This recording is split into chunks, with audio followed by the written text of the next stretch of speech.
I came home for Christmas from military deployment and asked my daughter, was the $2,500 I sent each Muamakranutai enough? She looked confused. What money? My wife went pale. Her sister changed the subject. I didn't yell. I did this. There was a knock at the door. My name's Ryan Carter. I'm 34 years old, and I've spent the last 8.5 months in a desert that makes Death Valley look like a spa resort, patching up soldiers who thought just a scratch was an accurate medical diagnosis. U.S. Army combat medic at your service, which basically means I've seen more blood than a vampire convention and developed a coffee addiction that would make Starbucks shareholders weep with joy. My spine's held together by caffeine, sarcasm, and the sheer stubborn refusal to let some sand-covered hellhole break me. But after nearly 9 months of playing Dodge the Mortar Fire, and whose appendix is exploding today, I was finally coming home for Christmas. All I wanted, and I mean all I wanted in this entire godforsaken world, was to walk through my front door, see my 13-year-old daughter Mia's face light up like a Christmas tree, and hug my wife Rachel like I was trying to squeeze 8 months of missed anniversaries, birthdays, and Tuesday nights into one embrace.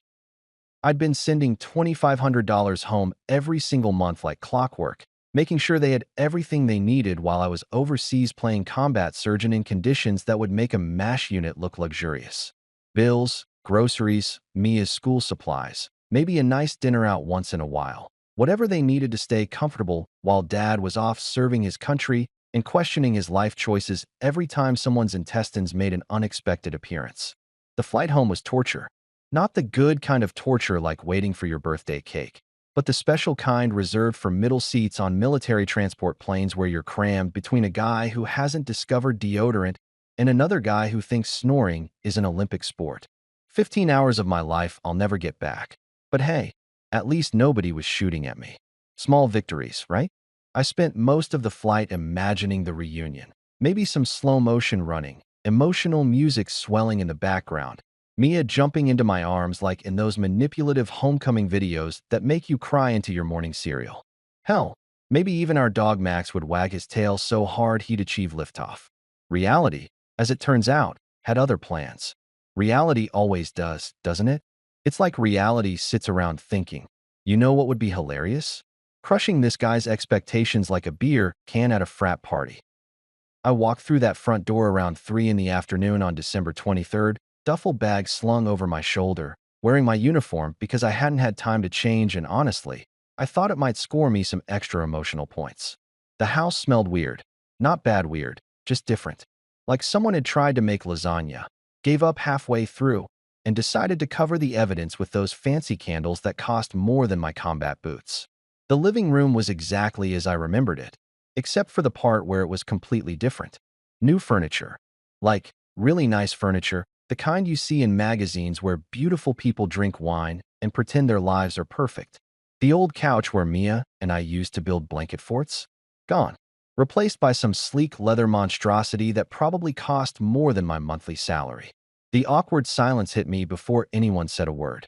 You know that feeling when you walk into a room and everyone suddenly stops talking, like you just interrupted a conversation about yourself? Yeah, that feeling, except amplified by 8 months of separation and multiplied by the weird tension crackling in the air like static electricity before a storm. And there, standing in the kitchen doorway holding a wine glass like it contained the secrets to eternal life, was my wife's sister, Lori. Lori, who I'd specifically not missed while I was overseas. Lori, whose favorite hobbies include spending other people's money and offering unsolicited life advice that nobody asked for. Ryan. Rachel appeared from the kitchen, wiping her hands on a dish towel, her smile just a little too bright, a little too forced, like someone had told her to smile for a photo but forgot to tell her eyes to participate. You're home. We weren't expecting you until tonight.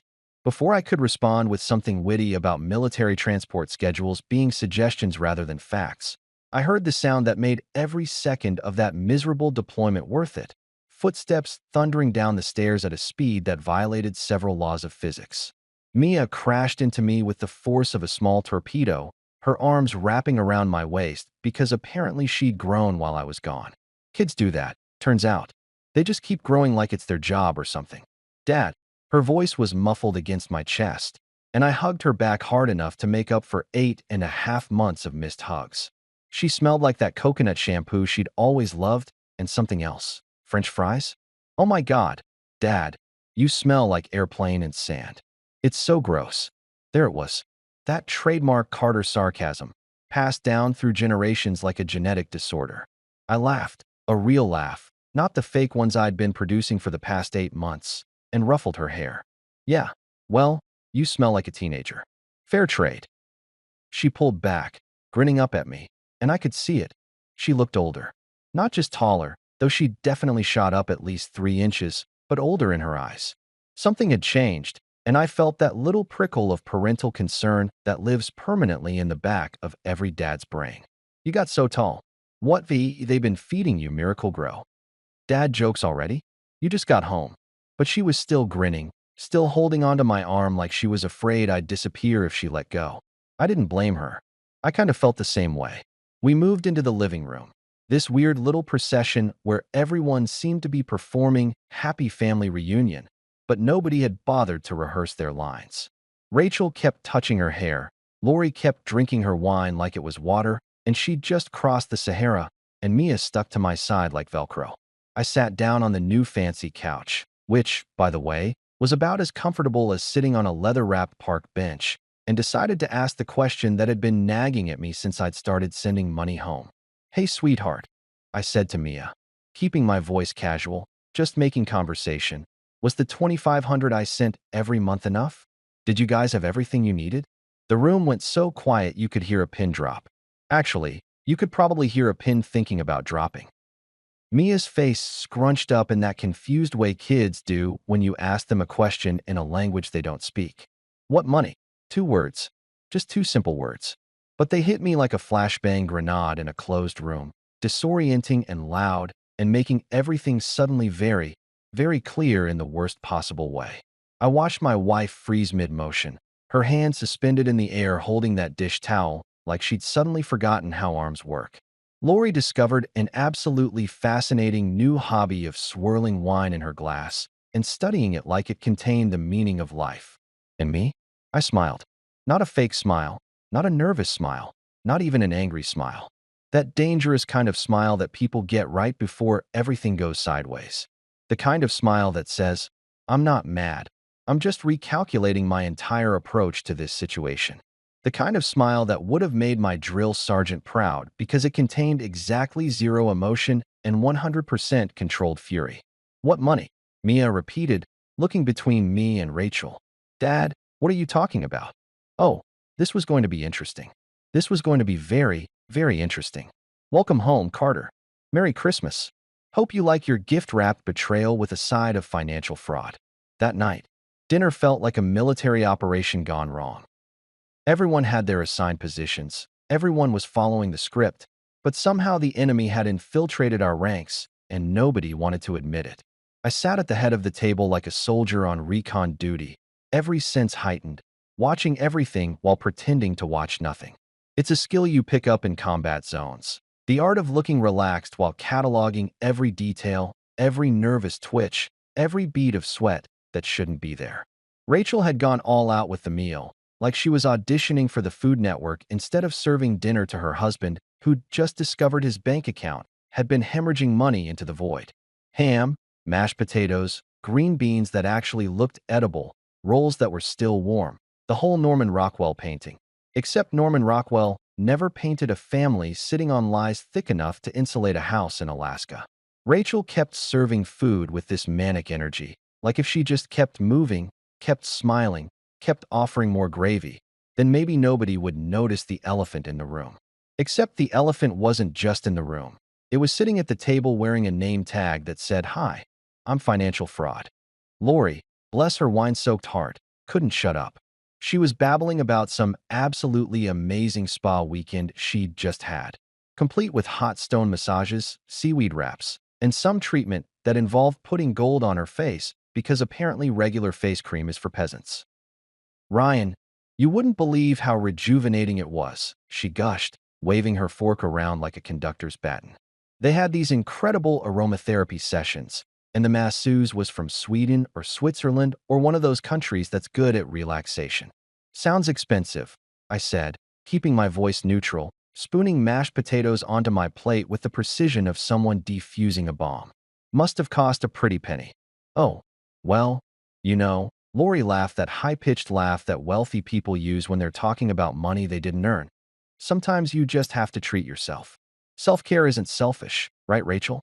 Rachel's laugh sounded like it had been produced in a factory that specializes in nervous breakdowns. Right, absolutely. Everyone deserves a little pampering now and then. Meanwhile, Mia was pushing green beans around her plate like she was trying to spell out SOS in vegetable Morse code. She looked exhausted, the kind of tired that doesn't come from staying up late watching TikTok, but from actually working. "How was your shift today, honey?" I asked, even though I already knew the answer because I'd driven past the diner on my way back from the bank. Yeah, the bank, where I'd had a very interesting conversation with a very helpful teller named Marcus who'd confirmed that every single one of my deposits had cleared. "It was okay," Mia said, perking up a little. "We had this huge lunch rush because of the Christmas shopping crowd. Mrs. Patterson gave me a $20 tip just for remembering she likes extra whipped cream on her coffee." Working. I set down my fork and looked at Rachel. "Since when is our 13-year-old daughter working?" "Oh, it's just a little after-school thing," Rachel said quickly, too quickly, like she'd been preparing this answer in the mirror. "You know, teaches responsibility, work ethic. It's good for her." "Yeah," Mia chimed in, completely oblivious to the tension that was making the air thick enough to cut with a knife. "I've been doing it since September. Mom said money's been tight since you deployed, so I wanted to help out. Janet, she's the manager. She's really nice. She let me work even though I'm technically too young, but she pays me under the table. Cash tips are awesome, Dad. Last week, I made almost $80. Tight. Money's been tight. I sent $2,500 every single month for 8 months. That's $22,500. $22,500, and my daughter was bussing tables at 13 years old for cash tips, while her aunt got Swedish massages and her mother drank wine that probably cost more than Mia's weekly paycheck." I looked around the dining room, really looked at it for the first time since I'd gotten home. New furniture wasn't just limited to the living room. The dining table was different, some dark wood monstrosity that looked like it belonged in a catalog titled "Rich People Who Pretend to be Rustic." New curtains, thick, expensive ones that probably had thread counts higher than my credit score. The chandelier overhead was new too, all crystal and pretension, throwing little rainbows across the walls like it was mocking me. Through the doorway, I could see into the living room where a television the size of a small car dominated one wall. Definitely not there when I left. That thing probably had more pixels than the Hubble telescope. "Nice TV," I said conversationally, taking a bite of ham. "When'd you get that?" "Oh, there was a Black Friday sale," Rachel said, not meeting my eyes. She was focused intently on cutting her ham into pieces small enough for a toddler. "Really great deal." "And the furniture? The curtains? The chandelier that looks like it came from Versailles?" I kept my tone light, friendly even, like I was just curious rather than calculating exactly how much money had been spent redecorating our house, while my kid wore shoes held together with duct tape. "Yeah, I'd noticed the shoes. Hard to miss when your daughter's footwear looks like a craft project gone wrong. We, had some home repairs," Rachel said, finally looking up at me with those big eyes that used to make me forget my own name. "You know how things pile up. The roof was leaking, and then we had to replace some drywall, and one thing led to another. We just wanted to make the house nice for when you got home. Right?" I said slowly, nodding like this made perfect sense. "Home repairs. That explains the 70-inch TV and the furniture that looks like it costs more than my truck. Because nothing says roof repair like a chandelier." Lori jumped in, probably sensing that her sister was drowning. "Ryan, you have to understand, maintaining a household while you're deployed is really stressful. Rachel's been doing an amazing job keeping everything together. You shouldn't be so." "So what?" I interrupted, still smiling. That smile was doing a lot of heavy lifting tonight. "So concerned about where my money went.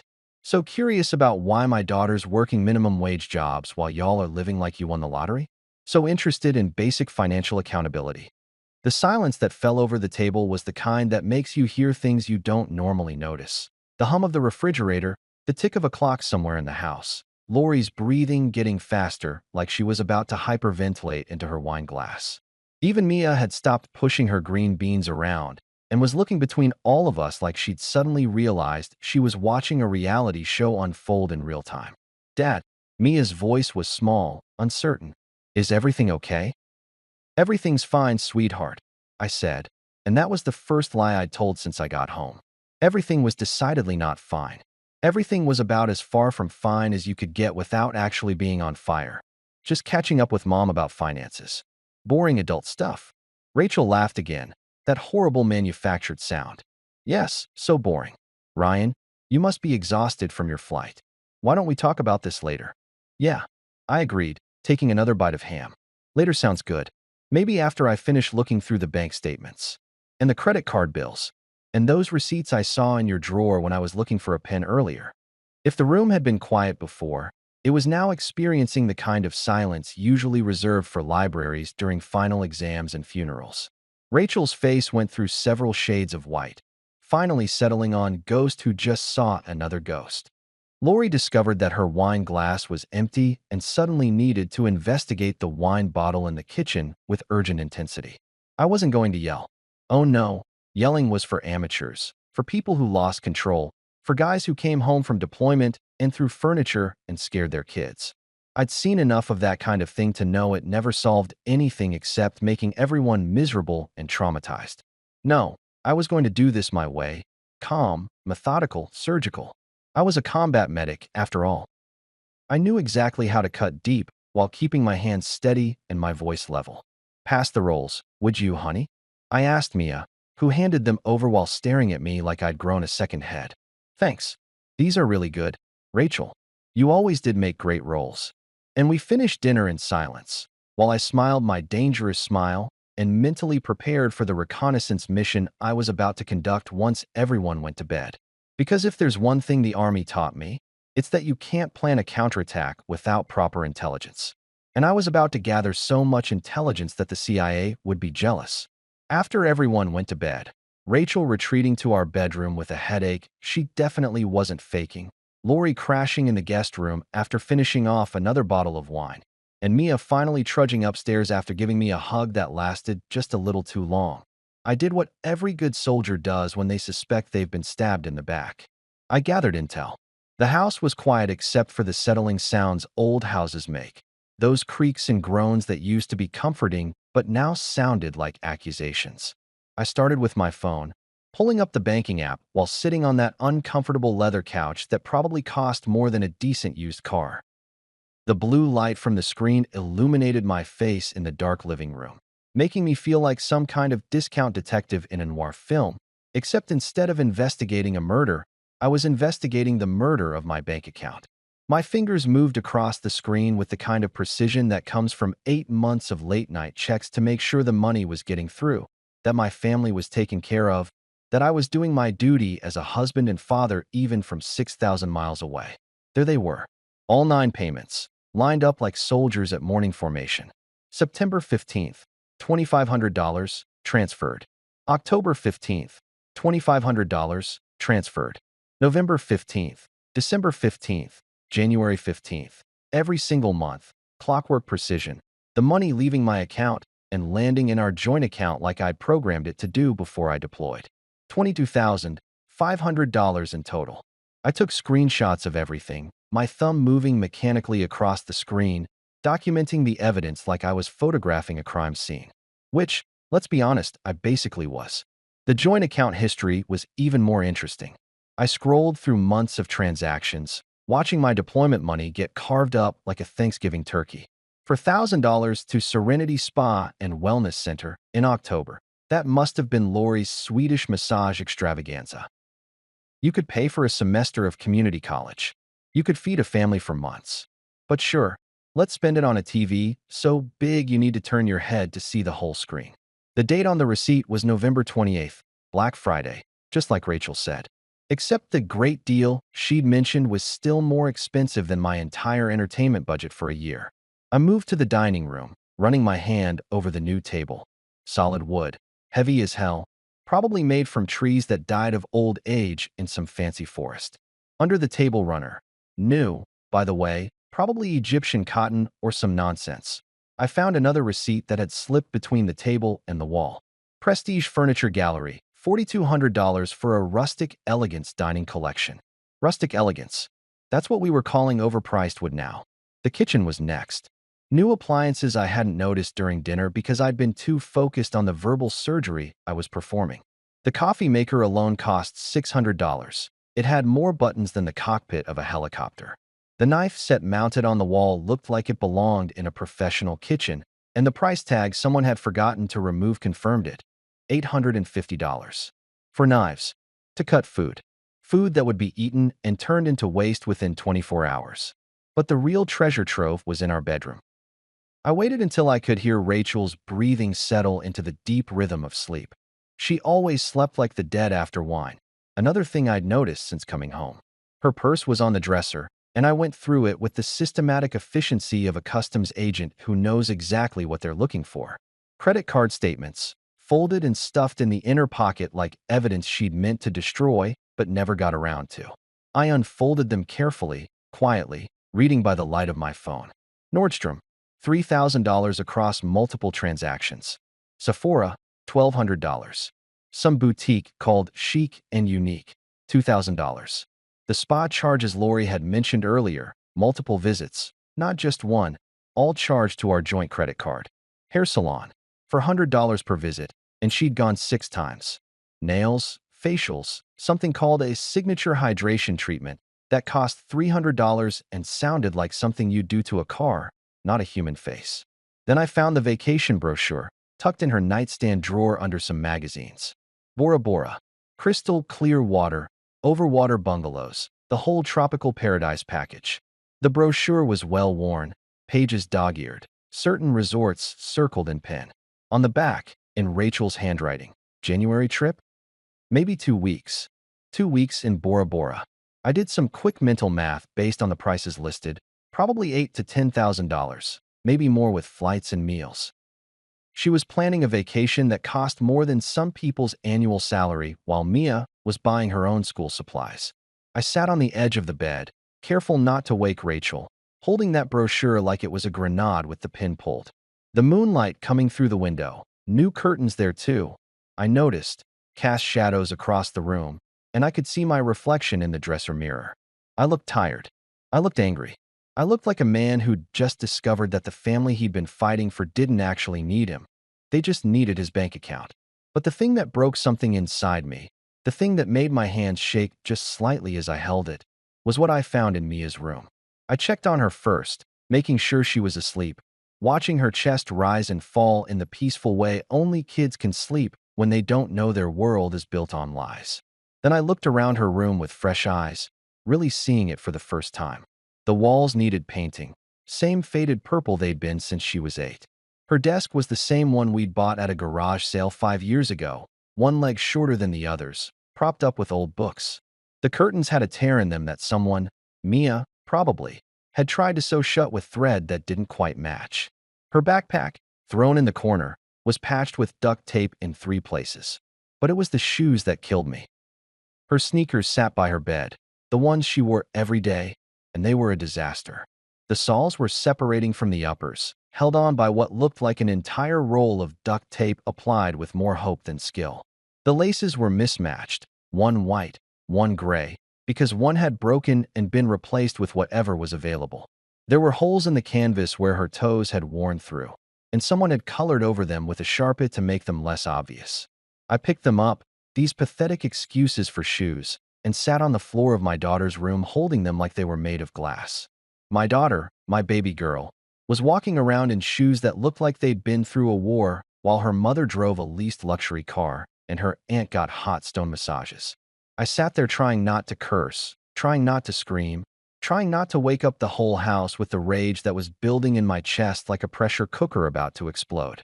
Instead, I whispered into the darkness of my daughter's room, my voice barely audible even to myself. Nice job, soldier. Real nice job. You fought for your country, dodged bullets, patched up kids who stepped on IEDs, missed your daughter's entire 8th grade year. And for what? So your wife could play Real Housewives with your combat pay. I took pictures of everything. The shoes, the patched backpack, the old desk, the torn curtains. Then I went back downstairs, logged into every account we had, and downloaded 9 months of statements. Credit cards, bank accounts, even the utility bills to see what was real and what was bullshit. It took 2 hours, and by the time I was done, I had enough evidence to prosecute a fraud case that would make a prosecutor weep with joy. The sun was starting to come up when I finally sat back on that expensive leather couch, my laptop open in front of me, surrounded by printed documents that told the story of betrayal in numbers and receipts. I wasn't tired. I was beyond tired, into that weird state where exhaustion circles back around to clarity. And I was crystal clear about one thing. This wasn't going to end quietly. The next morning, I woke up on the couch with a crick in my neck that felt like someone had replaced my spine with a rusty spring, surrounded by printed bank statements and receipts that told a story better than any fiction writer could manage. Rachel was already up, moving around the kitchen with the kind of manic energy that comes from knowing you're guilty, but hoping enthusiasm can somehow erase evidence. The smell of bacon and eggs filled the house. She was pulling out all the stops, cooking breakfast like June Cleaver on steroids, probably hoping that if she just acted normal enough, I'd forget about the $22,000 that had evaporated into luxury goods and spa treatments. "Morning," she said too brightly when she saw me gathering up my evidence pile. "I made your favorite. Bacon, scrambled eggs, those hash browns you like. Thought we could all have a nice family breakfast before Mia's shift." Shift. The word hung in the air like a bad smell. My 13-year-old daughter had a shift at a diner because money was tight, while her mother cooked breakfast in a kitchen full of appliances that cost more than a semester of college. "Actually," I said, stretching my neck and wincing at the sound it made, "I thought I'd drive Mia to work today, spend some quality time with her, see where she's been working all these months." Rachel's smile flickered like a light bulb about to die. "Oh, that's not necessary. I usually drop her off on my way to." "On your way to where?" I interrupted, genuinely curious. "What exactly have you been doing while I've been deployed, Rachel? Besides redecorating and planning vacations to Bora Bora." She dropped the spatula, just straight up dropped it on the floor, where it landed with a clatter that probably woke up Lori in the guest room. "I don't know what you're talking about." "Sure you don't," I said, smiling that smile again. "We'll talk later.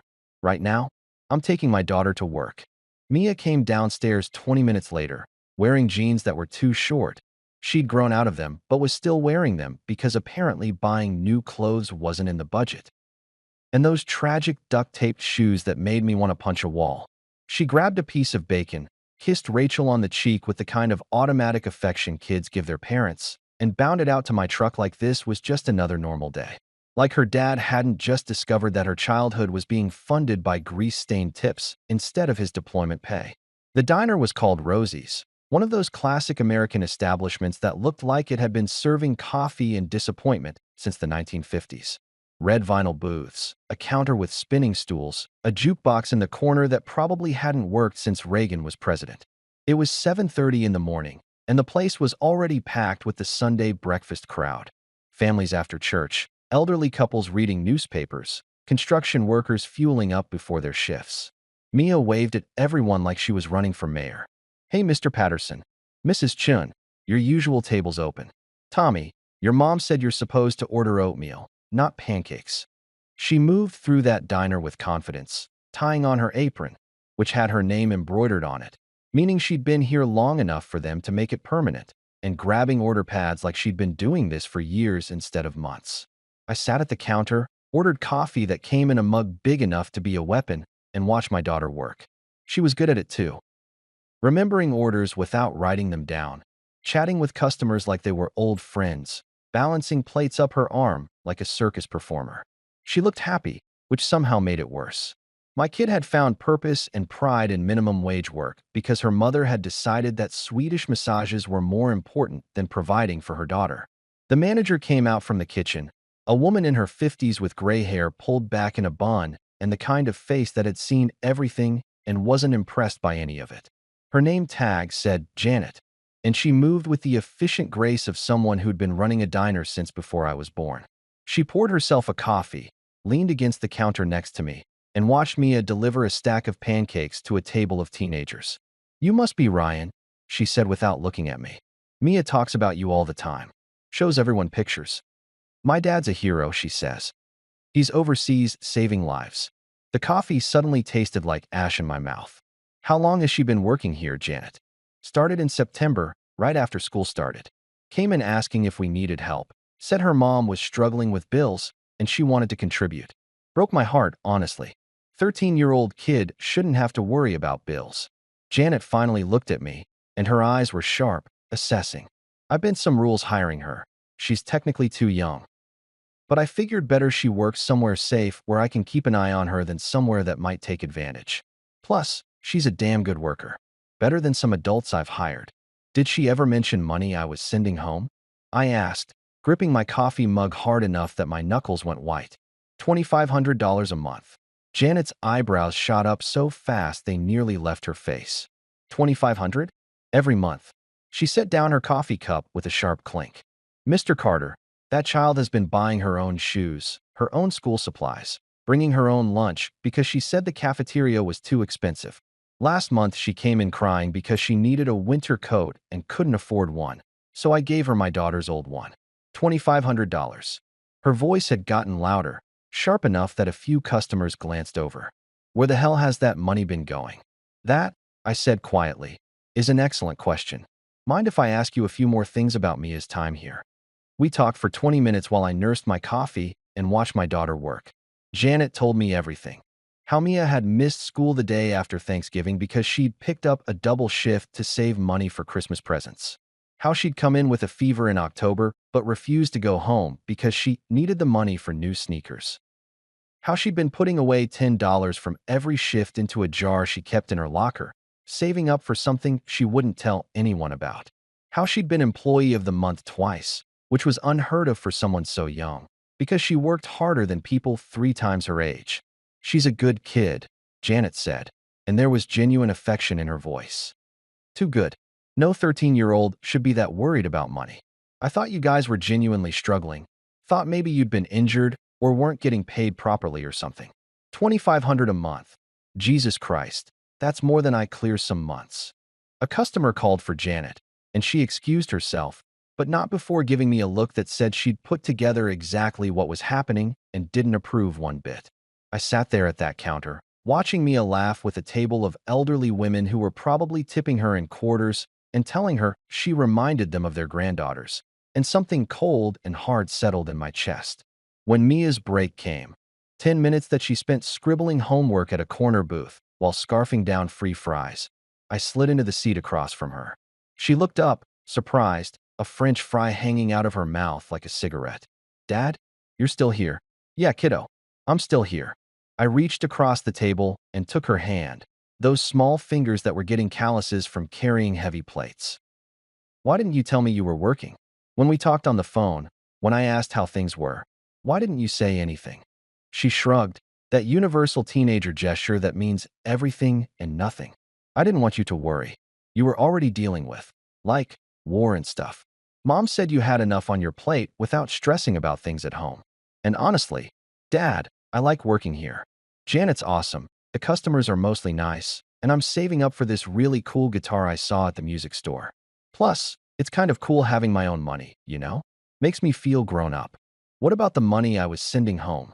I kept my voice gentle, but I needed to hear it from her. Did Mom ever mention that? Mia looked confused again, that same expression from last night. Dad, what money? Mom's been saying since you left that we needed to tighten our belts, that deployment pay isn't much, and we had to be careful. She said you were sending what you could, but it was barely covering basics. She squeezed my hand, her face earnest. I know it's expensive over there, and you're not making much, so I wanted to help. That's why I got the job. I'm not mad about it, or anything. I'm glad I can contribute. Not making much, barely covering basics.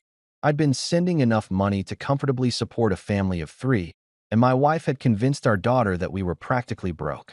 That I was practically broke. That she needed to sacrifice her childhood to help support a household that was already being supported. Sweetheart, I said carefully, I've been sending $2,500 home every single month. That's on top of my regular salary that goes into our account. You shouldn't have had to work. You should have been focusing on school, on being a kid, on buying whatever guitar you wanted without spending months saving up for it. Mia stared at me like I'd just told her Santa Claus was real and living in our basement. 2,500? Every month? Dad, that's... She started doing the math in her head, her eyes getting wider. That's like over $20,000. Where did it? She stopped, and I watched her face change as she figured it out. Kids aren't stupid. They pick up on things faster than we give them credit for. The new furniture. The car Mom's been driving. That huge TV. Yeah, I said. That's where it went. Her face went through several emotions. Confusion, hurt, anger, and then something that looked like embarrassment. So I've been working for nothing? Mom let me miss homework and lose sleep and stress about money when there was money the whole time. Her voice cracked a little. Dad, I asked her 3 times if we could afford new shoes, and she said maybe next month. I've been wearing these since August. She gestured at her duct-taped sneakers, and now there were tears in her eyes. Why would she do that? That was the question, wasn't it? Why would a mother let her daughter struggle when there was no need? I didn't have an answer that would make sense to a 13-year-old, so I just squeezed her hand and said, I don't know, baby, but I'm going to find out.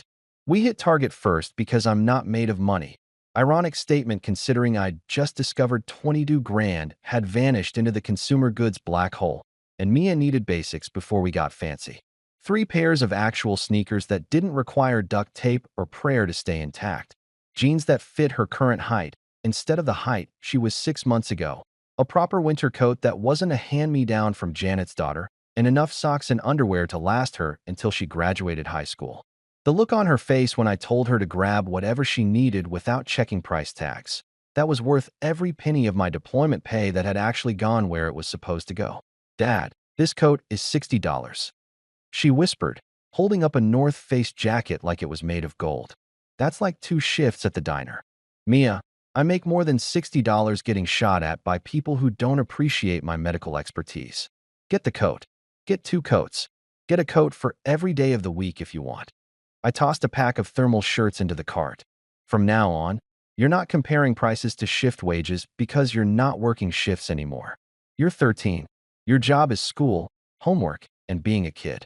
My job is making sure you can do those things without worrying about whether your shoes are going to disintegrate mid-hallway. She got the coat, and the boots, and the hoodie she'd been eyeing but didn't think she needed. By the time we left Target, we dropped $400 and Mia looked like she'd won the lottery. Next stop was the music store, a local place called Melodies that smelled like wood polish and dreams, where a guitar she'd been visiting like a shrine for 3 months sat in the window. Acoustic, sunburst finish, the kind that looked like it belonged in a coffee shop where people wore turtlenecks and talked about their feelings. The owner, a guy named Rick with more tattoos than skin and a ponytail that hadn't been fashionable since Nirvana was touring, recognized Mia immediately. Hey kiddo, come to visit your girlfriend again. He gestured at the guitar. She's still waiting for you. Haven't let anyone else touch her. We're not visiting today, Rick, I said, pulling out my credit card. We're adopting. Ring us up and throw in a case, some pics, and whatever else she needs to actually play the thing. Rick's face broke into a grin that probably violated several dental health guidelines. My man, Mia, you didn't tell me your dad was cool. I didn't know he was this cool, Mia said, and she was crying again, happy tears this time, hugging that guitar like it was a life preserver. Dad, this is too much. The clothes and the shoes and now this. It's not too much. It's what should have been happening all along. I signed the receipt. Another $300 that hurt way less than knowing my kid had been rationing lunch money, and watched her cradle that guitar like a newborn. Besides, now you can start that band you've been talking about. What were you going to call it? Duct Tape Rebellion? She laughed, that genuine Mia laugh I hadn't heard since I got home. That was one time I mentioned it, and I was joking. Well, now you've got the guitar to make it happen. No excuses. We loaded everything into my truck, bags and boxes, and one extremely happy teenager, and I drove us home with a sense of purpose that felt a lot like the calm before a Category 5 hurricane. Because tonight was Christmas Eve dinner, and Rachel had invited her whole family over like this was going to be some Norman Rockwell painting instead of the financial crime scene it actually was. Her parents, her sister Lori, even her brother Marcus, who I actually liked, but who was about to get a front row seat to a show he didn't buy tickets for. Perfect. The audience was assembling. Time to set the stage. When we got home, Rachel's car, The least one that cost 6 grand of my deployment money was in the driveway along with Lori's Mercedes and her parents' Lexus. The whole gang was here early, probably to strategize about how to handle me now that I'd figured out their little embezzlement scheme.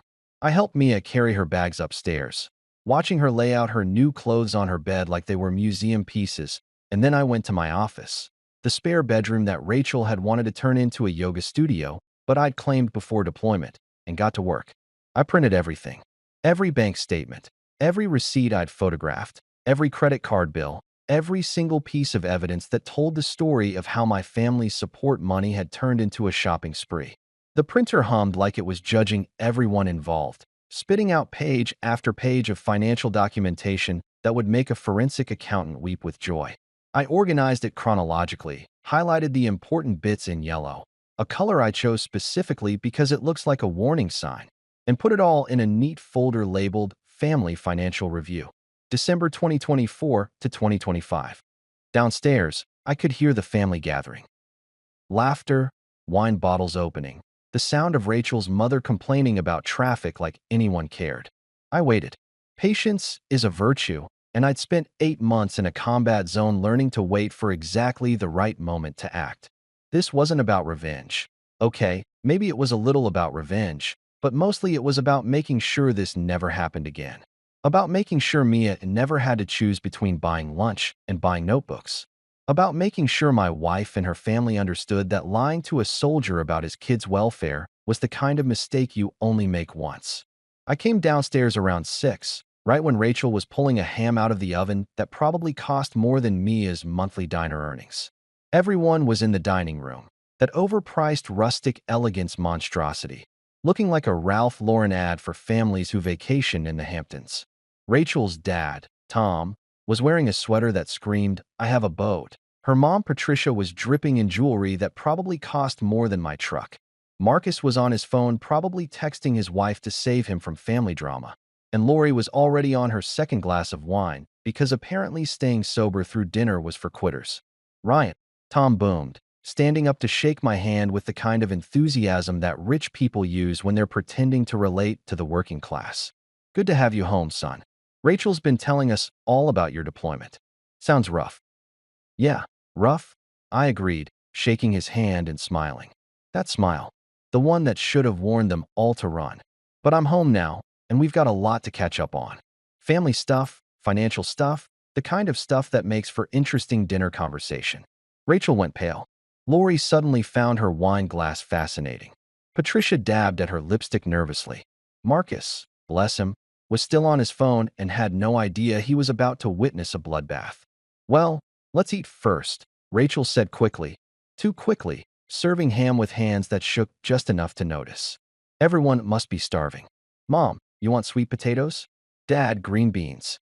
We sat down, this bizarre tableau of family dysfunction dressed up in holiday cheer, and I played along.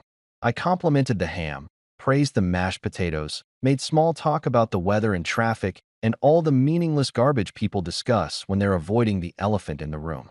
Except the elephant wasn't just in the room. It was sitting at the table wearing my face and waiting for dessert. "So Ryan," Patricia said, because she couldn't help herself, "what are your plans now that you're back? Will you be deploying again, or are you staying stateside?" "That depends," I said, cutting my ham with precision. "On a lot of factors. Financial factors, mostly. See, the Army pays pretty well, especially with deployment bonuses and hazard pay. I've been sending money home to make sure my family was taken care of while I was gone. $2,500 a month, in fact." The table went quiet. Not the comfortable quiet of people enjoying a meal, but the tense quiet of people realizing they're trapped in a room with someone who knows all their secrets. "That's very generous," Tom said carefully. "Shows real dedication to your family." "I thought so too," I agreed. Which is why I was surprised to find out my daughter's been working at a diner since September, because apparently money's been tight. I used air quotes. I'd never used air quotes before in my life, but the situation seemed to demand it. Real tight. So tight she's been wearing shoes held together with duct tape and skipping lunch to save money. Rachel dropped her fork. Lori reached for the wine bottle. Marcus finally looked up from his phone, sensing blood in the water.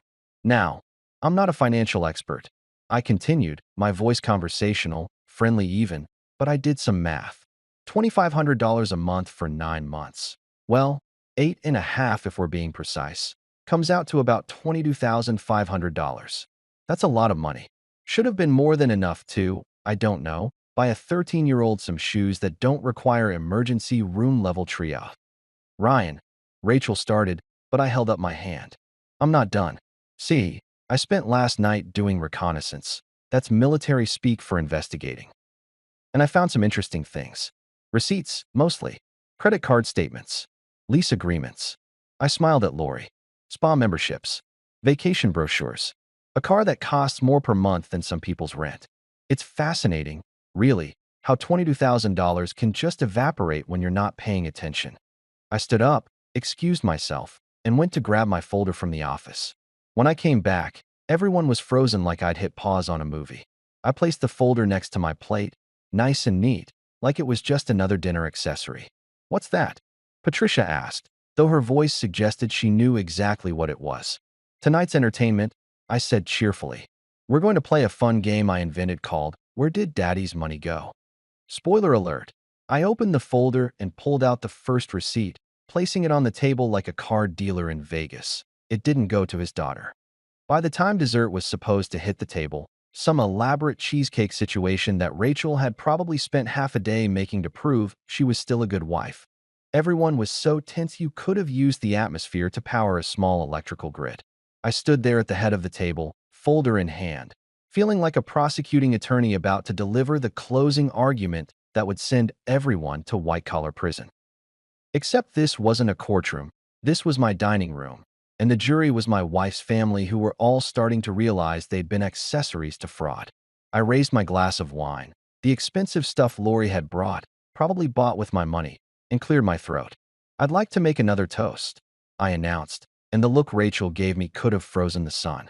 To family, to honesty, to transparency, and to the fascinating journey of $22,500 as it made its way from a combat zone in the Middle East to various luxury retailers across suburban America. Tom shifted uncomfortably in his chair, the kind of movement rich people make when they're used to buying their way out of awkward situations but can't figure out how to Venmo their way out of this one. Ryan, perhaps this isn't the time. Oh, this is exactly the time, I interrupted, smiling that smile that had gotten me through 8 months of not punching people who deserved it. Christmas Eve, family gathered, everyone pretending everything's fine. It's perfect. Very festive. Really captures the spirit of the season. I pulled out the first document from my folder, a bank statement with 9 deposits highlighted in yellow like a roadmap of betrayal. Let's start with the basics. September through May, $2,500 deposited on the 15th of each month. Clockwork. Military precision. Pun intended. I placed it on the table in front of Rachel's parents. Tom picked it up with the kind of reluctance you'd use to handle a live snake. Patricia leaned over to look, her jewelry clinking like wind chimes of guilt. Now, here's where it gets interesting. I continued, pulling out receipt after receipt, laying them out like a magician doing a card trick, except instead of pulling rabbits out of hats, I was pulling evidence of financial exploitation out of folders. $4,000 to Serenity Spa and Wellness Center. That's a lot of serenity, Lori. Did you achieve enlightenment, or did you just get really good at spending other people's money? Lori's face went from wine flush pink to Christmas lights red. Ryan, I can explain. Oh, please do, I said, gesturing for her to continue. I'm dying to hear how Swedish massages and hot stone therapy were essential expenses while my daughter was putting duct tape on her shoes. This should be good. Marcus, you got popcorn? This is better than Netflix. Marcus, who had the good sense to look horrified by this whole situation, held up his hands. Man, I had no idea any of this was happening. I thought you guys were doing fine. Rachel said. Rachel said a lot of things, I interrupted, turning to my wife who looked like she wanted the expensive new floor to open up and swallow her whole. She told Mia that money was tight. She told Mia that I wasn't making much overseas. She told Mia that we needed to tighten our belts. Meanwhile, I pulled out the car lease agreement. She was leasing a BMW. A BMW, Rachel. Our daughter was bussing tables for $5 an hour plus tips while you were driving around in a car that costs $600 a month. It was a good deal, Rachel whispered, and even she seemed to realize how stupid that sounded the moment it left her mouth. A good deal, I repeated slowly, like I was testing out the words in a foreign language. A good deal. You know what else is a good deal? Shoes that don't require emergency surgery to stay attached to your feet. School supplies that don't come from the clearance bin at the Dollar Tree. A winter coat that isn't a hand-me-down from someone else's kid. Those are fantastic deals, Rachel. Real bargains. But I guess they weren't as appealing as a luxury car and a 70-inch TV. I pulled out the Best Buy receipt next, slapping it down on the table hard enough to make the wine glasses rattle. $6,800 for a television. $6,800. That's almost 3 months of the money I sent home for Mia. 3 months. Do you know what Mia was doing for those 3 months? Working double shifts on weekends, missing homework deadlines because she was exhausted, lying to her teachers about why she couldn't afford the field trip to the Science Museum because she was too embarrassed to admit her family was struggling. Patricia gasped, her hand flying to her mouth like this was some kind of shocking revelation instead of something they'd probably all known about and ignored. Mia was working? Rachel, you didn't tell us Mia was working. Because she knew it would look bad. I said before Rachel could formulate whatever lie she was cooking up. Because even in a family that apparently thinks embezzlement is a team sport, there's a line, and making a 13-year-old work to pay for basic necessities while you're planning a vacation to Bora Bora crosses it. I pulled out the vacation brochure last, worn from Rachel's constant handling, her handwriting still visible on the back, where she'd circled the most expensive resorts. January trip, question mark, question mark, question mark, maybe 2 weeks. I read aloud. That's what you wrote, Rachel. 2 weeks in Bora Bora. Overwater bungalows, private beaches, the whole Instagram influencer fantasy. Estimated cost based on the resorts you circled, somewhere between $8,000 and $12,000. That's almost half of what I sent home for Mia. Half. For a vacation. The silence that followed was the kind you experience right before an explosion, that moment when the world holds its breath and waits for the inevitable destruction. Rachel was crying now, quiet tears that smudged her mascara and made her look like a sad raccoon. Lori had abandoned her wine glass entirely and was just staring at the table like it contained the secrets of the universe. Tom looked like he was calculating how much money it would take to make this problem go away. And Patricia was doing that thing wealthy women do where they dab at their eyes without actually producing tears. I can't believe this, Patricia finally said, and she was looking at Rachel with the kind of disappointment that usually precedes being written out of a will. Rachel, how could you? That money was for Mia, for your daughter, and you spent it on furniture and cars and spa days. It wasn't like that, Rachel said weakly, but her heart wasn't in it. You can't really defend the indefensible, and she was smart enough to know it. Things just got out of hand. One purchase led to another, and I kept thinking I'd make it up, that I'd replace the money before Ryan got home. That Mia didn't really need. Didn't really need what? I interrupted, my voice sharp enough to cut glass. Didn't really need shoes? Food. A childhood where she wasn't constantly stressed about money? What exactly didn't she need, Rachel? Because from where I'm standing, the only thing she didn't need was a mother who valued a BMW over her daughter's well-being. Marcus, who had been remarkably quiet through this whole thing, finally spoke up. Rachel, Jesus Christ. I knew you liked nice things, but this is insane. That kid's been working? She's 13. I thought you were. I mean, Ryan sent money. Why would she need to work? Because I told her we were struggling, Rachel admitted, and at least she had the decency to look ashamed. I told her Ryan's deployment pay wasn't much, that we needed to be careful with money. I thought if she believed we were struggling, she wouldn't ask for things, wouldn't expect to be taken care of by her own mother. I finished. Yeah, mission accomplished on that one. She expected so little that she got a job at 13 to help support a family that didn't actually need supporting. Congratulations, Rachel. Parent of the Year. Really stellar work. Lori tried to interject, her voice slurred from wine and guilt. Ryan, you have to understand, we didn't think. I turned to her, and she shrank back like I'd pulled a weapon. Lori. So this was a group effort? The whole family knew? Everyone was in on lying to a soldier about his daughter's welfare, while they divvied up his deployment pay like it was a lottery win. I didn't know about Mia working, Lori protested. Rachel said you guys were fine, that the money you sent was enough. that she was just what? Just treating herself? Just investing in self-care? Just committing fraud? I pulled out more receipts, a whole stack of them, months of purchases that added up to more money than most families saw in a year. Nordstrom, $3,000.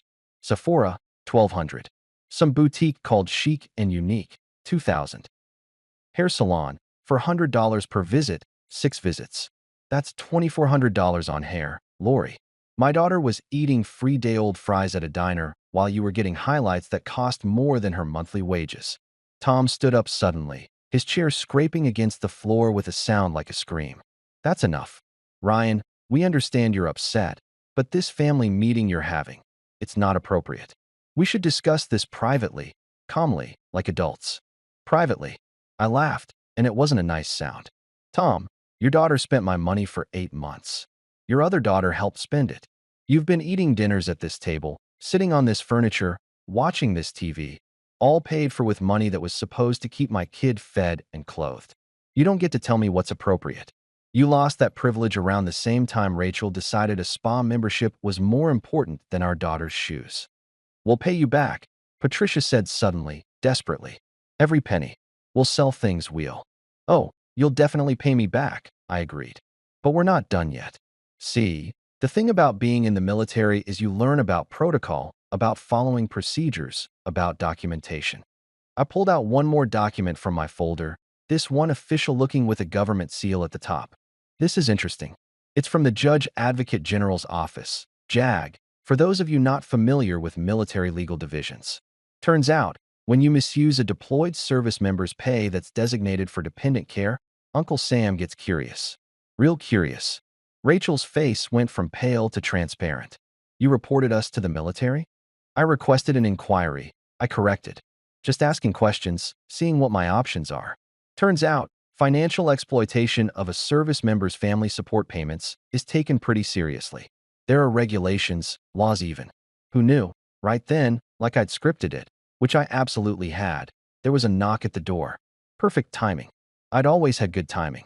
I walked to the door calmly, like I wasn't enjoying this moment more than I'd enjoyed anything in months, and opened it to find Major Hastings standing there in full dress uniform, holding a sealed manila envelope. Sir, he said formally, handing me the envelope. You requested these documents. Merry Christmas. Merry Christmas, Major, I replied, taking the envelope. Perfect timing, as always. I turned back to the dining room, where everyone had frozen like someone had hit pause on their collective panic attack. I held up the envelope, waving it slightly. This is from the JAG Legal Division. It's a formal notice of inquiry into potential financial exploitation of a dependent. You see, when you use a soldier's pay that's meant for his kid to fund your facelift fund and your luxury car collection, Uncle Sam gets a little curious about whether laws were broken. Federal laws. The kind with actual consequences. The room went so quiet I could hear Patricia's jewelry clinking as she trembled. Rachel was full-on sobbing now. Lori looked like she was going to throw up.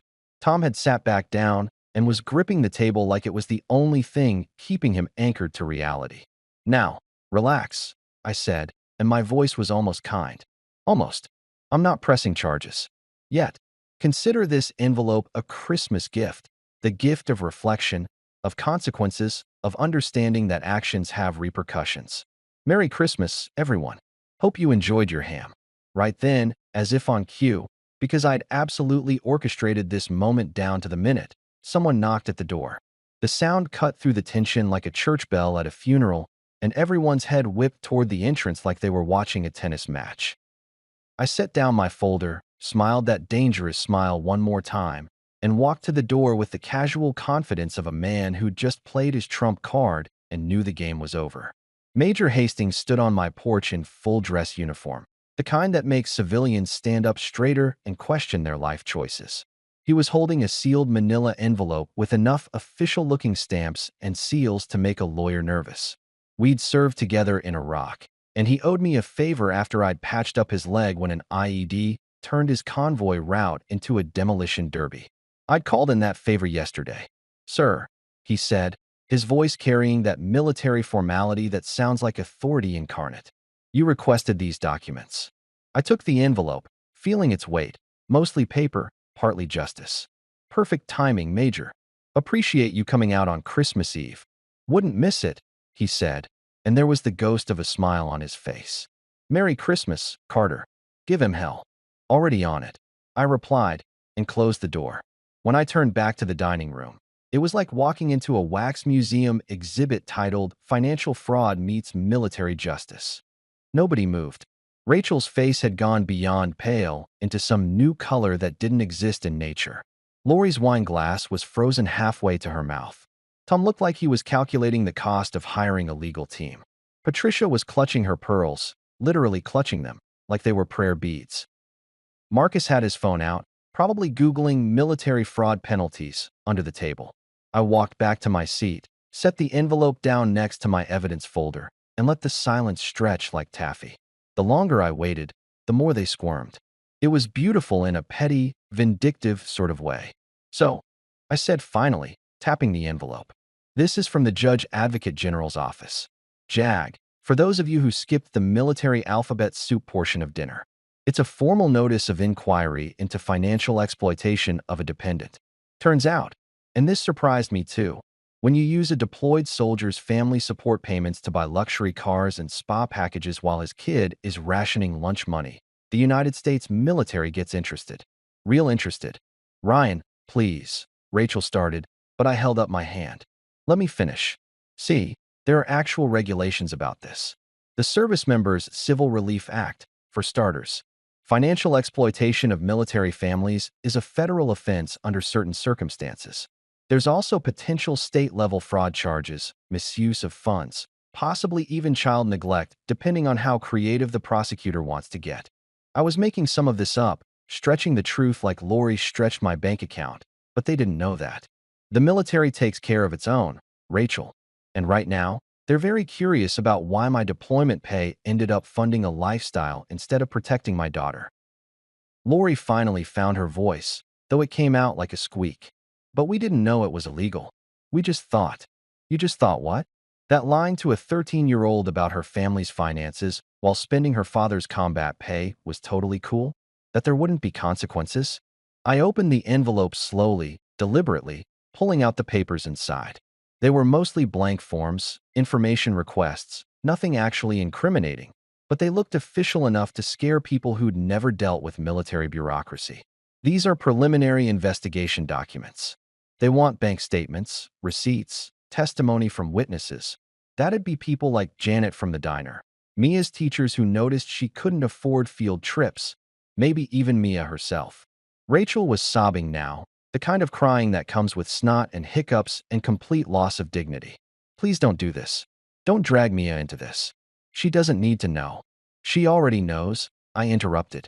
We went shopping today, bought her actual shoes, clothes that fit, that guitar she's been saving for. Had a nice long talk about where Daddy's money actually went. She's upstairs right now, probably trying to process the fact that her mother lied to her for 8 months. So yes, she knows. Tom cleared his throat, trying to salvage some authority. What do you want, Ryan? Money? We'll pay back every cent. We'll sell the car, cancel the spa membership, whatever it takes. Just tell us what you want. What did I want? That was the question, wasn't it? I looked around the table at these people who'd treated my deployment pay like a communal credit card, who'd watched my daughter struggle and did nothing, who'd lied and spent and justified it all with whatever mental gymnastics let them sleep at night. Here's what's going to happen, I said, my voice calm and cold. Full repayment. Every single dollar, with interest. The car gets returned. I don't care if there's a penalty, pay it. Lori, your spa membership? Canceled. You can get a refund or eat the cost, your choice. That vacation to Bora Bora? Never happening. Rachel's credit cards? Frozen until this is paid back. And all the money, all of it, goes into a trust account for Mia. Not a joint account, not a savings account Rachel has access to. A trust account under my supervision that can only be used for Mia's actual needs. That's reasonable, Marcus said quickly, probably trying to prevent this from escalating further. We can do that. Set up a payment plan, make monthly installments. Weekly installments, I corrected. And if you miss one payment, if you're even a day late, I file these documents and let JAG sort it out. I'm not bluffing. I've got nothing to lose and everything to gain by making sure this never happens to another military family. Patricia was nodding frantically. Yes, of course. Whatever you need. Rachel, honey, we'll help you. We'll figure this out. There's one more thing, I said, looking directly at Rachel. I'm moving out. Taking Mia with me. I've already looked at apartments. Found a nice 2-bedroom place near her school. We'll figure out custody arrangements through lawyers, but she's coming with me. You can have visitation, supervised at first, because right now I don't trust you to put her needs above your shopping addiction. You can't take my daughter, Rachel whispered, but there was no fight in it. She knew she'd lost. Watch me, I said. I've got 8 months of evidence showing neglect, financial abuse, and lying to a minor. Any judge would give me custody in a heartbeat. So yeah, I can take her. And I will. Because unlike you, I actually give a damn about her well-being more than I care about having nice furniture. The room fell silent again. This time, nobody tried to argue. They'd been beaten, and they knew it. I stood up, gathered my folder and envelope, and looked at each of them in turn. Merry Christmas, everyone. Enjoy your ham. I'm going upstairs to tell my daughter we're moving out tomorrow. Oh, and Rachel? The movers are coming at 9 a.m. They'll pack up Mia's stuff and anything I left here. Don't try to stop them. I walked out of that dining room with my head high, leaving behind a table full of people who'd just learned an expensive lesson about the consequences of betrayal. Behind me, I could hear crying, arguing, Patricia yelling at Rachel about how she'd raised her better than this. But I didn't care anymore. I had evidence, I had a plan, and most importantly, I had my daughter's trust back. And that was worth more than all their luxury purchases combined. 2 days after Christmas, after the most awkward holiday in human history where Mia and I spent the day in a hotel eating takeout Chinese food and watching bad movies, we had our family meeting. Not the dinner table ambush kind, but the real deal. Lawyers, mediators, and consequences. I'd arranged it through a JAG attorney named Mr. Benson, a guy who looked like someone's disappointed grandfather and had the patience of a monk who'd achieved enlightenment through dealing with military family disputes. We met at his office, a bland conference room with fluorescent lighting that made everyone look guilty even if they weren't. Rachel sat on one side of the table with her parents flanking her like bodyguards, except bodyguards are supposed to protect you from external threats, not from the consequences of your own actions. Lori sat next to them, looking like she'd aged 5 years in 2 days. Marcus had declined to attend, texting me that he didn't sign up for this circus, and honestly, I respected that. Mr. Benson sat at the head of the table with a stack of documents that would make a tax auditor weep with joy. I sat across from Rachel with my own lawyer, a civilian attorney named Patricia Chun who specialized in military family law and had a reputation for eviscerating people who exploited service members. She'd taken one look at my evidence and said, "Oh, we're going to destroy them," which was exactly the energy I needed. "Let's begin," Mr. Benson said, his voice gentle but carrying the weight of authority. "Mr. Carter has provided substantial evidence of financial misappropriation of funds designated for dependent care during his deployment. We're here to reach a resolution that satisfies all parties and, most importantly, protects the minor child involved." He opened the first folder, and I watched Rachel's face crumble as he laid out the evidence systematically. Every deposit, every withdrawal, every purchase that proved she'd turned our daughter's welfare fund into a personal shopping account. Tom kept trying to interrupt with excuses. She didn't understand. It was poor judgment. This could happen to anyone. But Mr. Benson shut him down with the kind of look that makes you remember every time you disappointed your parents. "Mrs. Carter," he said, looking directly at Rachel, "can you explain why you informed your daughter that finances were difficult while spending approximately $22,500 on luxury items?" Rachel's voice was barely a whisper. "I don't know. It just happened. I saw the money in the account, and I thought we could afford things. Nice things. Things we never had before. I didn't think about, I knew Mia was working, but I thought it was good for her. Building character." "Character," I repeated flatly. "Our 13-year-old daughter was building character by working for minimum wage while you built a luxury car collection. That's an interesting parenting philosophy." "Mr. Carter," Mr. Benson said gently, though I could see approval in his eyes. "Let's focus on resolution. Mrs. Carter has admitted misuse of funds. The question now is restitution and ensuring this doesn't happen again." Patricia Chin slid a document across the table. We're proposing full repayment of $22,500 plus 6% interest annually. That's standard for financial damages. Total comes to $23,850 to be paid in weekly installments of $450 over approximately 1 year. Tom choked. $450 a week? That's nearly $2,000 a month.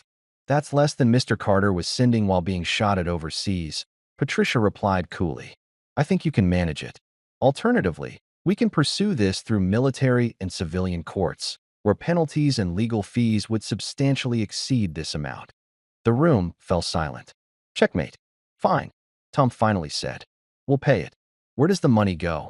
Into a trust account for Mia Carter, Mr. Benson said, sliding another document forward. Mr. Carter will be trustee. Funds can only be used for Mia's education, medical expenses, and necessary living costs. Mrs. Carter will have no access. Rachel started crying again. You're cutting me off from my own daughter's money? You cut yourself off when you spend it on a BMW, I said. This isn't punishment, Rachel. This is protection. Proving you can't be trusted with money meant for Mia's welfare. Lori finally spoke up, her voice shaky. What about the spa membership? I can't just cancel. There's a contract. Read the contract, Patricia said. There's usually a hardship clause. Financial hardship, which you're about to experience if you don't figure out how to come up with your share of this repayment. My share? Lori's voice pitched higher. I didn't take the money from the account. No, but you benefited from it, I said, pulling out the highlighted spa receipts. $4,000 worth of benefits. Your sister used money meant for my daughter to pay for your relaxation. You're complicit. You knew she was spending money we supposedly didn't have. You could have said something. You didn't. Mr. Benson nodded. Miss Whitman, you received approximately $4,000 in benefits from misappropriated funds. We recommend you contribute proportionally to the restitution, roughly 18% of the total. Lori looked at her father desperately. Tom's face had gone from angry to resigned to exhausted. We'll handle it, he muttered. Family takes care of family. That's a lovely sentiment, I said. Wish you'd felt that way when Mia needed shoes. The next hour was paperwork. Signatures, payment schedules, account numbers. Rachel signed everything with shaking hands, her parents hovering like they could somehow rewind time through sheer force of will. When we got to the custody arrangement, Mr. Benson pushed forward another document. Mr. Carter is requesting primary physical custody, with Mrs. Carter receiving supervised visitation initially, transitioning to regular visitation after 6 months, pending family therapy compliance. Supervised? Patricia Whitman gasped. Rachel's not dangerous. She's financially abusive, Patricia Chin countered. She lied to her daughter for 8 months about their financial situation, causing psychological distress and forcing a minor into labor. That demonstrates poor judgment that warrants supervision until trust can be rebuilt. Rachel looked at me, really looked at me, for the first time since this meeting started. Ryan, please. She's my daughter too. I made mistakes, terrible mistakes, but I love her. Don't take her away completely. I'm not taking her away, I said quietly. You pushed her away when you chose a car over her welfare. I'm just making sure she's protected while you figure out if you actually want to be her mother or just someone who has a daughter. The words hung there, sharp and final. Rachel nodded slowly, tears streaming down her face, and signed the custody agreement. By the time we finished, it was dark outside. Everyone looked exhausted, beaten down by the reality of consequences they'd thought they could avoid. Tom wrote the first check right there, $450, like paying immediately could somehow earn back credibility. As we left, Mr. Benson pulled me aside. You handled this well, Carter. A lot of service members would have just exploded, maybe done something they'd regret.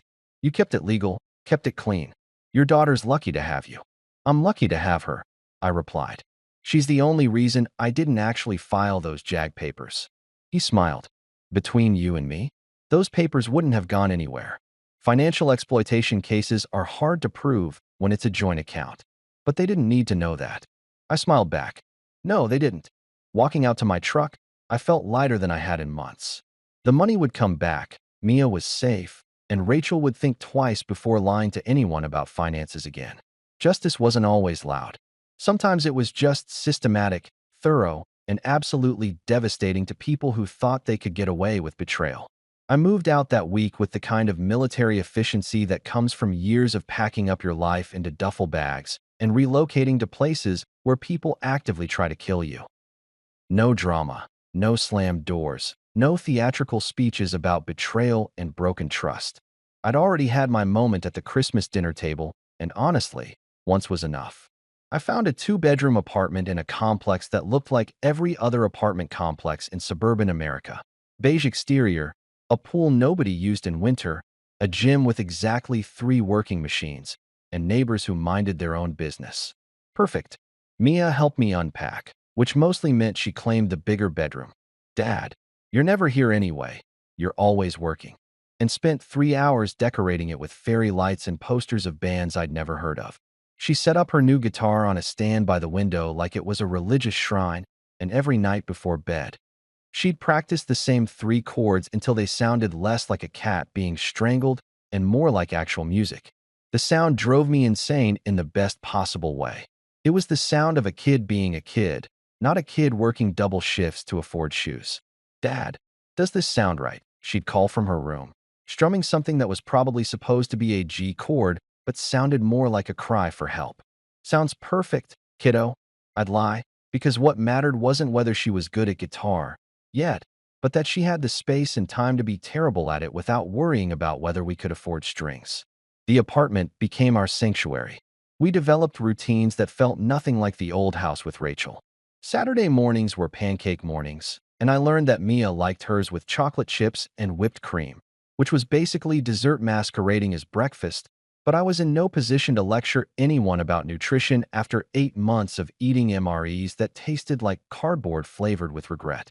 We watched terrible Christmas movies, the kind where a big city lawyer falls in love with a small-town baker who's secretly a prince, and made fun of the predictable plots while secretly enjoying every ridiculous minute. Dad, why do these movies always have someone who gave up their dreams to run a bakery? Mia asked one night, sprawled on our secondhand couch with a bowl of popcorn. Because apparently bread makes people forget about their law degrees, I said. It's very powerful bread. She laughed, that genuine laugh that had become more frequent since we'd moved out. Do you think Mom watches these? The question hung in the air. We didn't talk about Rachel much. Not because I'd forbidden it. I'd never do that. But because Mia was processing everything in her own way, and I'd learned in therapy that sometimes the best thing you can do for your kid is shut up and let them figure things out. Maybe, I said carefully. Your mom likes Christmas movies. Yeah. Mia was quiet for a moment. I miss her sometimes. Like, not the lying part, but the other parts.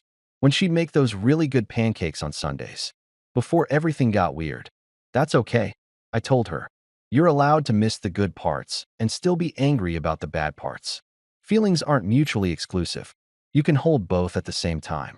Rachel and I had started co-parenting therapy the week after the mediation meeting, which was about as fun as it sounds, sitting in a room with a therapist named Dr. Morrison who had the energy of a disappointed high school principal and made us talk about our communication breakdowns like we'd just had a minor disagreement instead of a complete implosion of trust. Rachel cried through most sessions. I stayed calm, answered questions, and refused to let her rewrite history into something where she was the victim. I made mistakes, Rachel said during our 3rd session, dabbing at her eyes with tissues that Dr. Morrison kept in a box labeled "Feelings are valid." I got caught up in having nice things. I wanted to feel successful, like I was doing well while Ryan was gone. I didn't think about how it would affect Mia. You didn't think about Mia at all, I corrected. That's the problem. You thought about yourself, your image, impressing your friends with a new car and designer clothes. Mia was an afterthought you'd get to once you were done shopping. Dr. Morrison intervened before this could turn into another argument. Ryan, I hear your anger. It's valid. Rachel, I hear that you recognize your mistakes. The question is, how do we move forward in a way that prioritizes Mia's emotional well-being? Moving forward looked like supervised visits at first. Rachel taking Mia for lunch at neutral locations like the mall food court or the park, with me sitting far enough away to give them privacy, but close enough to intervene if needed. Mia was cautious at first, answering Rachel's questions with one-word responses and avoiding eye contact. But slowly, over weeks, she softened. They talked about school, about the guitar, about nothing important. Building trust is like physical therapy. You start with small movements and work your way up to walking. The money came in weekly like clockwork. $450 every Friday, deposited into Mia's trust account like an apology paid in installments. Tom had apparently sold some stocks to make the payments easier. Lori had gotten a second job, actual employment, not just spending other people's money, at a retail store where she learned what it felt like to work for wages instead of living off family generosity. Rachel had started seeing a financial counselor, someone who could help her understand the difference between want and need, concepts she'd apparently never encountered before. As for Lori, she'd blocked her number after I'd refused her third attempt at, "Let's move past this and be family again."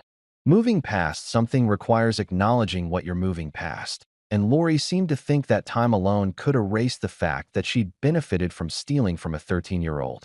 I blocked her faster than I'd ever blocked spam calls about extended car warranties, and felt zero guilt about it. One Saturday, about 3 months after we'd moved out, Mia came into the living room where I was attempting to assemble furniture from IKEA, which was going about as well as you'd expect for someone whose skill set involved stopping bleeding, not interpreting Swedish pictogram instructions. "Dad, can I ask you something?" "Sure, kiddo." "Hand me that Allen wrench." "No, the other one." "Yeah, that one." "Do you think you and Mom will ever get back together?" I stopped mid-assembly, a bookshelf half-constructed and already listing to one side like it had architectural scoliosis. "No, sweetheart. I don't think we will." "Good," she said, and there was relief in her voice. "I don't want you to. I like it here. I like that you actually see me." At the old house, it felt like I was just there, you know? Like furniture Mom forgot to upgrade. That hit harder than any IED.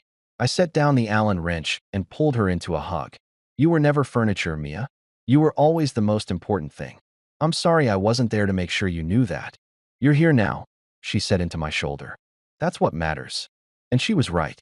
I was here now. We both were.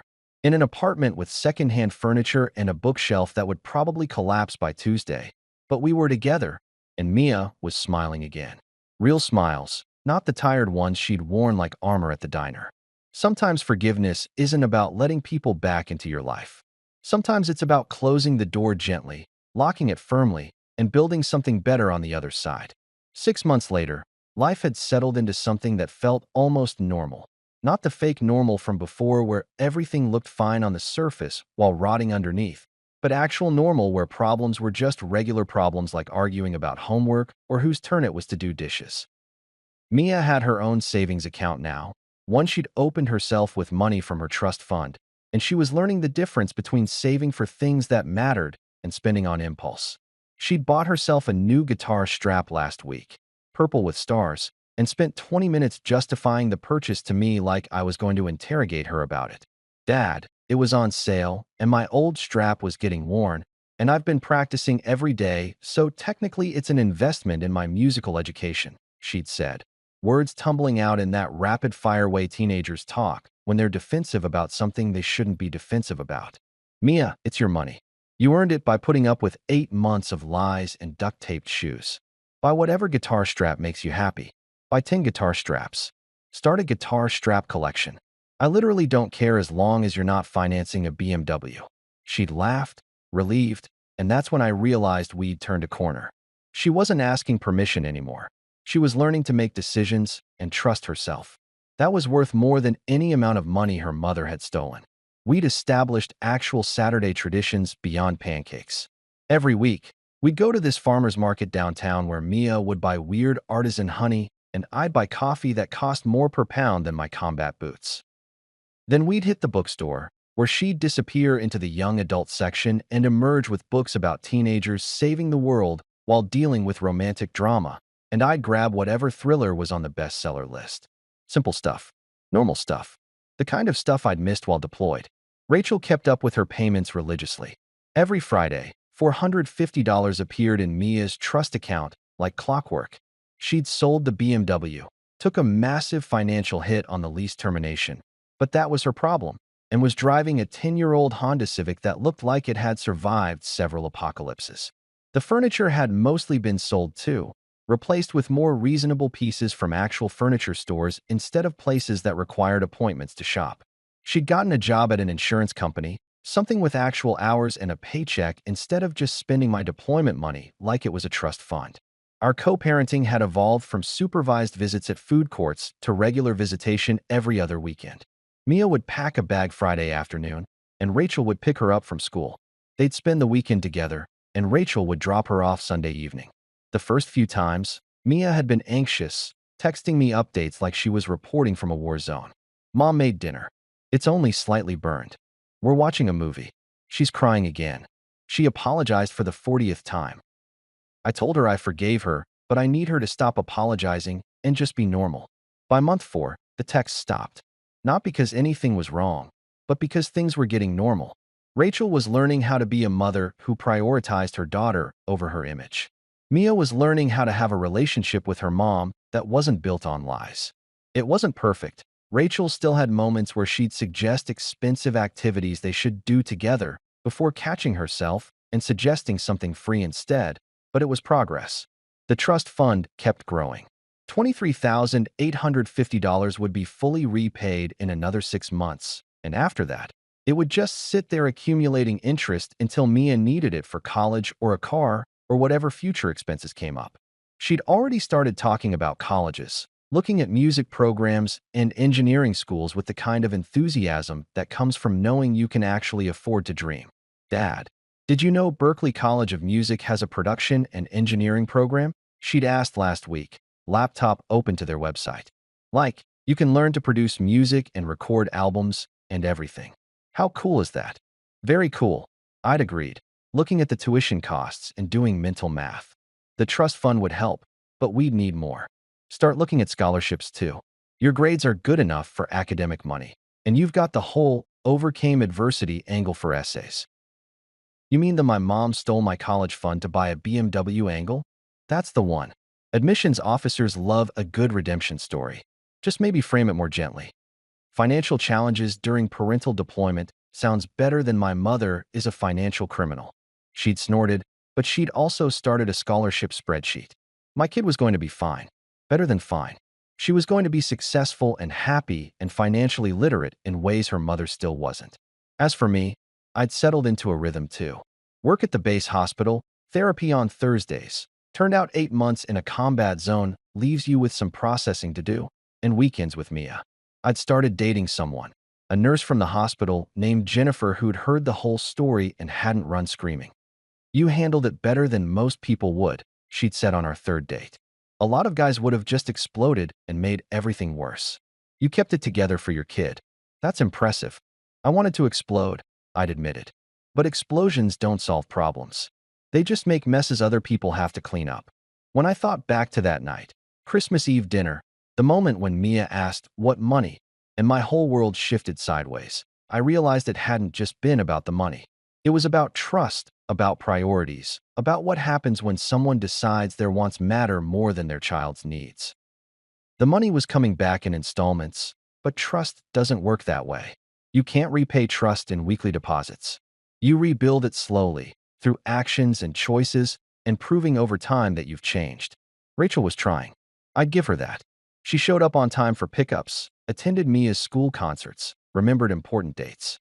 She'd even started therapy herself, working through whatever had made her think a BMW was more important than her daughter's shoes. Whether she'd fully changed or just learned to fake it better, I didn't know. But she was consistent, and consistency was enough for now. One Saturday in June, Mia came home from Rachel's weekend and found me on the couch doing exactly what I'd been doing when she left, assembling IKEA furniture, because apparently I was a glutton for punishment and we needed a new coffee table. Dad, you're still working on that. It's very complicated Swedish engineering, I said, holding up instructions that looked like hieroglyphics designed by someone having a stroke. Also, I think they gave me the wrong screws. Or the right screws for the wrong table. Or I'm just bad at this. She sat down next to me, grabbed the instructions, and within 5 minutes had figured out what I'd been doing wrong for 2 days. Dad, you're overthinking it. See, this part goes here, then you flip it, then these pieces lock in. When did you become an engineer? When I decided Berklee was my backup plan and MIT was my reach school. She grinned. Also, I've been watching YouTube tutorials. You know, like a person living in the 21st century. We finished the coffee table together, mostly her doing it while I handed her screws and pretended to help. When it was done, stable and level and not listing to one side like my previous attempts, she sat back and looked at me. Dad, thank you. For what? You built the table. Not for the table. For everything. For coming home and actually seeing what was happening. For fixing it. For not just yelling and making everything worse. For, her voice cracked slightly, for choosing me. I pulled her into a hug. This kid who'd grown up too fast and was finally getting to be a kid again. Mia, I'll always choose you. That's not something you need to thank me for. That's just being your dad. Still, she said into my shoulder. Thank you. And sitting there in our apartment with its secondhand furniture and its coffee table that actually stood level, I realized we'd built something better than what we'd lost. Not despite the betrayal, but because of how we'd handled it. We'd taken something broken and turned it into something stronger. Sometimes peace isn't about forgetting what happened. It's about remembering it, learning from it, and building something new with the pieces that remain. And sometimes the best revenge isn't revenge at all. It's just living well, being happy, and proving that what didn't kill you actually did make you stronger. Oh, and remember that knock on the door? Major Hastings showing up with official-looking documents on Christmas Eve? Best timing ever. Better than any present under a tree. Sometimes justice doesn't need to be loud or dramatic. Sometimes it just needs to show up at exactly the right moment and remind everyone that actions have consequences. Santa's got nothing on JAG paperwork and a father who refuses to let his kid down twice.